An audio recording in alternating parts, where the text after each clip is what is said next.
Hi everybody, it's Stephanie with Homeschool on a Hill, and I haven't filmed a video for a while, but welcome back, and welcome to all you new people. Today I'm going to be talking about the 2017-2018 curriculum that I've chosen for my 7th grader.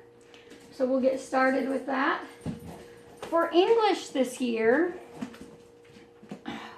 we are doing, sorry, you're not getting a very good view of that. There you go. Writers in Residence.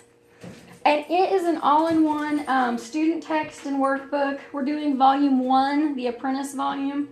And this will do language arts and grammar type things, and it will do writing as well. We will be doing actual literature separate from this. And I've got the student text workbook, and I did go ahead and purchase the answer key because I feel like that'll just be a lot less time for me if I have an actual answer key to go with it.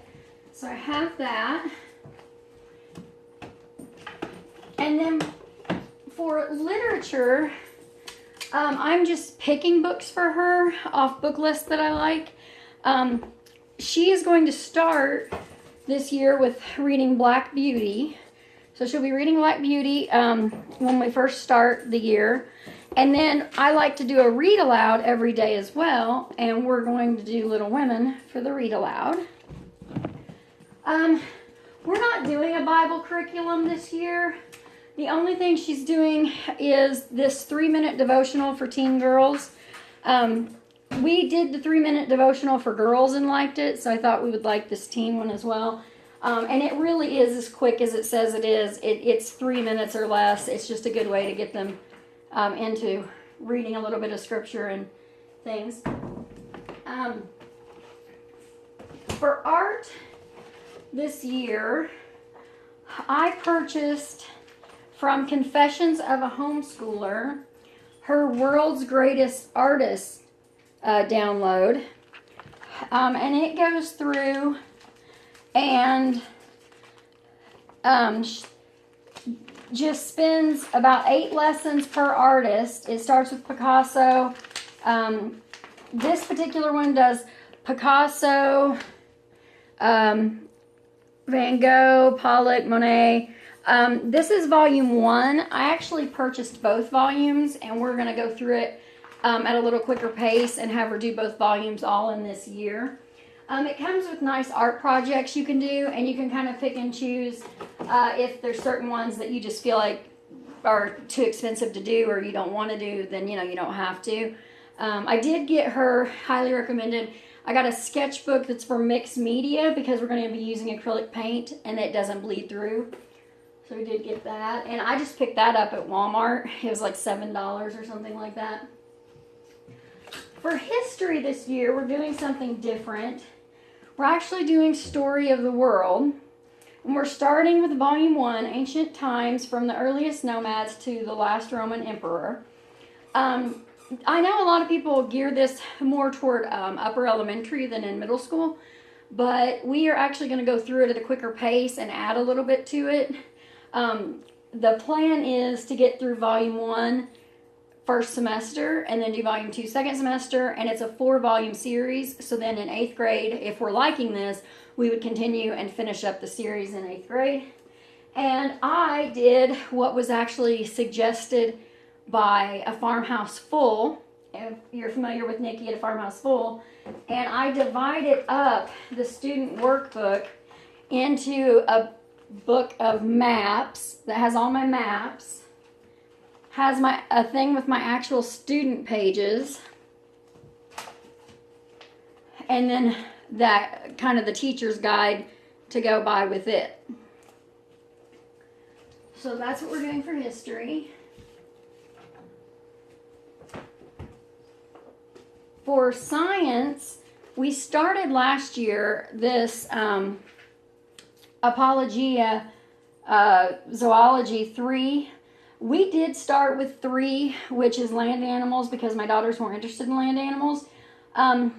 The only thing I would say about starting with volume 2 or volume 3 is that in volume 1 they cover a little bit more of the classes, phylums, that type of categorization system, and you kind of have to backtrack a little and kind of learn that as you go along in this. But otherwise, I think starting at 3 is fine if that's what your kid's interested in.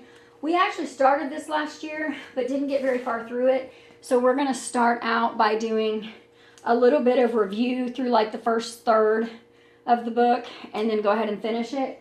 And then she is liking this, so we will probably purchase either 1 or 2, which is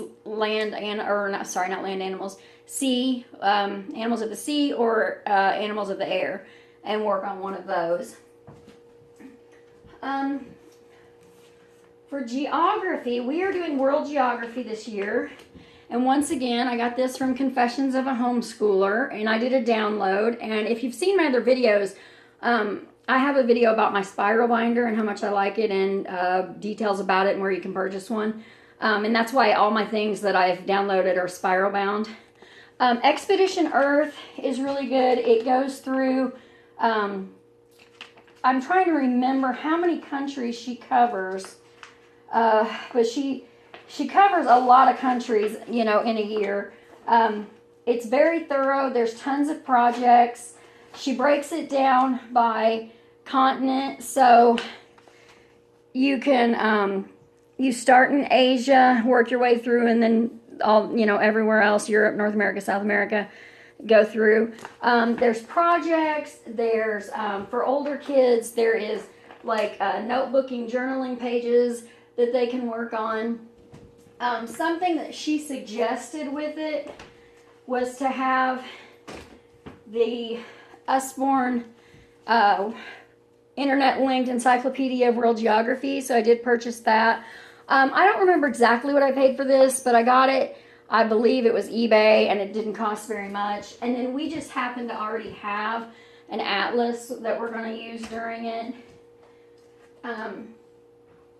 She's also going to be doing photography, which I purchased this through True Image Photography, Photo Finch, and this is a very comprehensive program. It teaches them about, I'm doing the elementary students because she's very beginning in photography and needs to learn the basics, and it teaches you about light and shadow and how to adjust your camera and everything like that. So it looks like a really good program, and she's really excited about doing that this year. We are, for math, doing teaching textbooks. We love teaching textbooks. I don't have that here yet because I haven't got it in the mail yet, but we'll be continuing with teaching textbooks. She is also going to be doing some computer lab lessons, which I downloaded this as well from Teachers Pay Teachers. And it's just basics, working on computer vocabulary, activities in Word and Excel, making PowerPoints, things like that. So she'll be doing that part of the time. And then that is pretty much all of her curriculum. I am going to show you one other thing. Just one second. Okay, one thing we're doing with our world geography is, and this is not sponsored, I just wanted to try it, is Universal Yums. And you can get this size box for $14 a month, and then I believe they have a larger box for around $25 a month maybe. The first box we got was South Korea, and basically it is a snack box. It'll come every month. It's a monthly subscription. You'll get a different country every month with common snacks there that you can try, and a little description of what all the snacks are, especially since a lot of these countries you won't be able to read what's on the package. The only downside, if there is a downside that I've seen, is, of course, you can't make this go along the right country during your program. So, like, we're doing South Korea second, and we already have the South Korea box, but we're just gonna eat whatever comes and kind of just work it through our world geography. But that is basically everything for her 7th grade year. And if you have any questions, just leave a comment down below. And thanks.